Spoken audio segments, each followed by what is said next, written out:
Если говорить, например, опять же, той же самой цитаты из Корана, мы, говорит Господь миров, тебя, обращаясь к пророку Мухаммаду, не спаслали для миров в качестве божественной милости.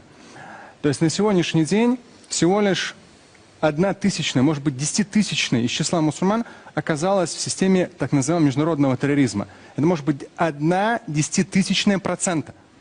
Но эту тему, исламский терроризм, эти ребята, сколько им было, 18-20 лет?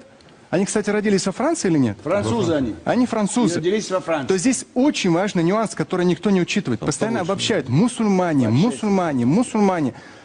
Это очень маленький процент, раз. Во-вторых, в большинстве случаев пополняют ряды террористических различного рода группировок, которые, опять же, очень хорошо финансируются, в первую очередь, все-таки Западом, в своих интересах экономических и политических, пополняют молодые.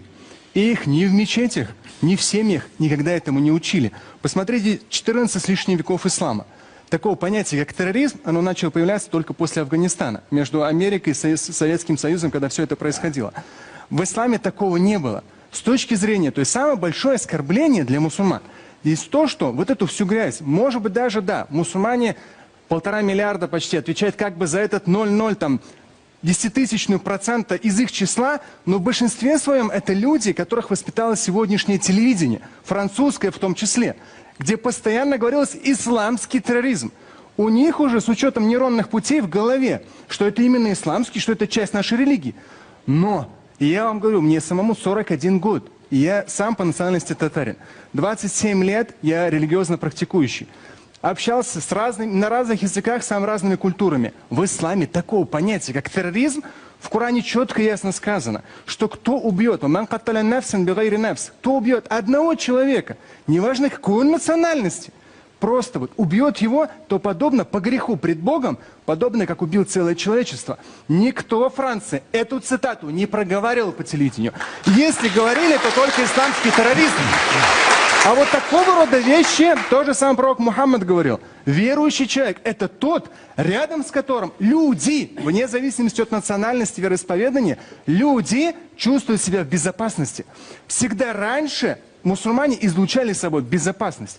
На сегодняшний день мы поедаем результаты, пожинаем результаты, плоды именно и европейского свободного слова и так далее, когда всех мусульман обливали грязью и говорили «исламский терроризм». Вроде как Россия, слава богу, Европа нет еще, отстает. Россия начала разделять последние 3 года. Вот это преступление, а вот это религия. С точки зрения, опять же, подчеркну последнее, религии, то же самое аят в Коране. Больше чем уверен, что во Франции ни разу нигде это не цитировали, чтобы воспитывать своих мусульманских французов. В Коране четко сказано, друг другу помогаете в бир. Бир – это любое благо, благостное деяние. Помогаете друг другу в благостных деяниях и в проявлении набожности пред Богом. Набожность – это трепет, это ты когда поступаешь правильно и хорошо. И вы хорошо сказали, справедливо.